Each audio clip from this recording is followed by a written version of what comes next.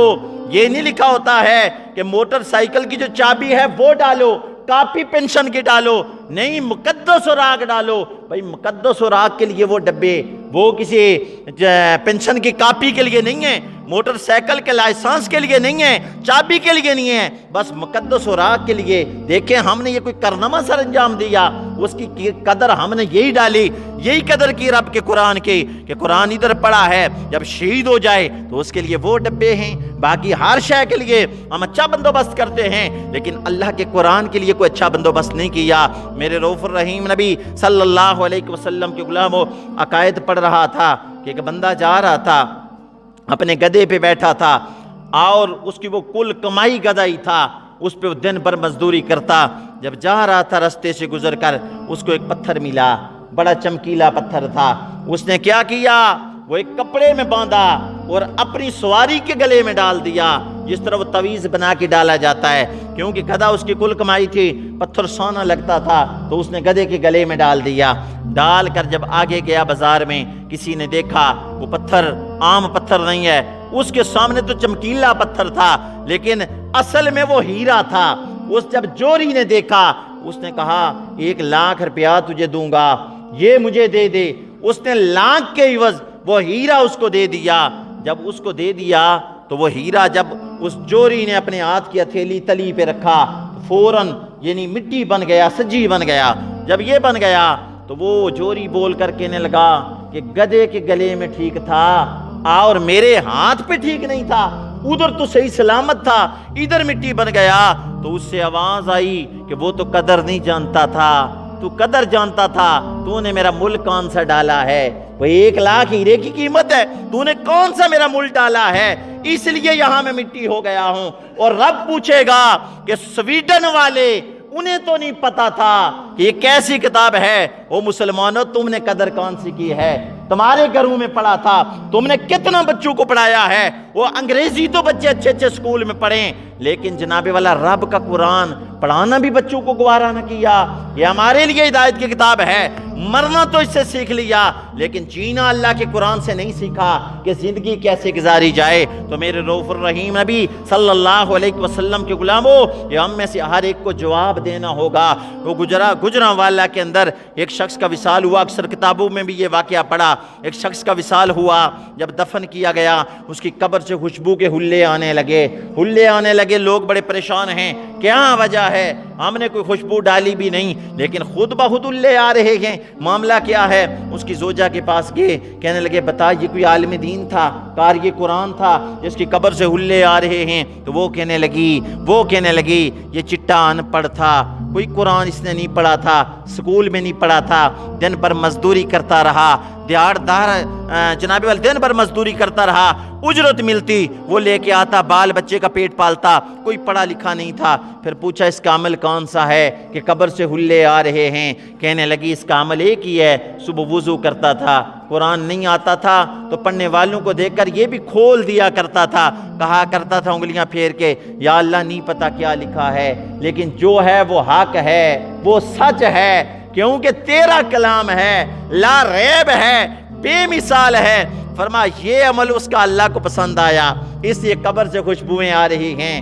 ہم نے تو گرد و غبار بھی صاف نہیں کی، وہ جو جس کو نہیں آتا وضو کر کے انگلیاں پھیرے اس کی قبر سے خوشبوئیں آتی ہیں، تو ہم نے تو گرد و غبار بھی اس غلاف سے صاف نہیں کی ہے۔ ہم پڑھنا بھی گوارا نہیں کرتے، کتنے جناب والا ختموں پر ہم جاتے ہیں، باقی لوگ پڑھتے ہیں لیکن نہ بیٹے پڑھتے ہیں، نہ اپنے جو پیارے رشتہ دار ان کے لیے کرسیاں لگی ہوتی ہیں، انہوں نے گپ لگانی ہوتی ہے، کیا قرآن سے تعلق کوئی نہیں، قرآن سے پیار کوئی نہیں۔ وہ دنیا والو اس قرآن سے پیار کر لو، یہ قبر کے اندر بھی کام آئے گا۔ باقی دیکھیے سورہ ملک ہے، حدیث پاک میں آتا ہے جب بندے کو قبر میں رکھا جائے گا، اپنا مال اپنی اولاد جب واپس ہو جائیں گے، کہیں من مٹی ڈالی جائے گی، لیکن سورہ ملک قبر میں بھی آ جائے گی، کیونکہ جب ساری جاریاں ختم ہو جائیں گے لیکن قرآن اپنی جاری قبر میں نبھائے گا۔ اور میرے مصطفیٰ فرماتی ہے منجی ہے، نجات والی صورت ہے،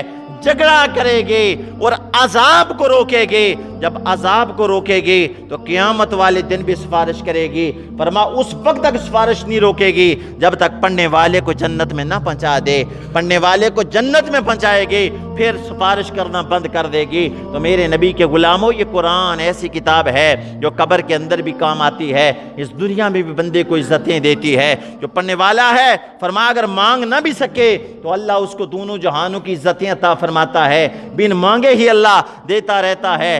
لیکن وہ قلندر لاہوری نے کہا تھا کہ آج زوال کیوں آ گیا، مسلمان ہر جگہ کیوں جناب والا پریشان ہو رہے ہیں، ہر جگہ مسلمان کیوں مظلوم ہیں؟ حکیم الامت قلندر لاہوری نے بڑے خوبصورت انداز میں فرمایا، آپ فرماتے ہیں وہ زمانے میں معزز تھے مسلمان ہو کر، وہ زمانے میں معزز تھے مسلمان ہو کر، ہم خوار ہوئے تارک قرآن ہو کر۔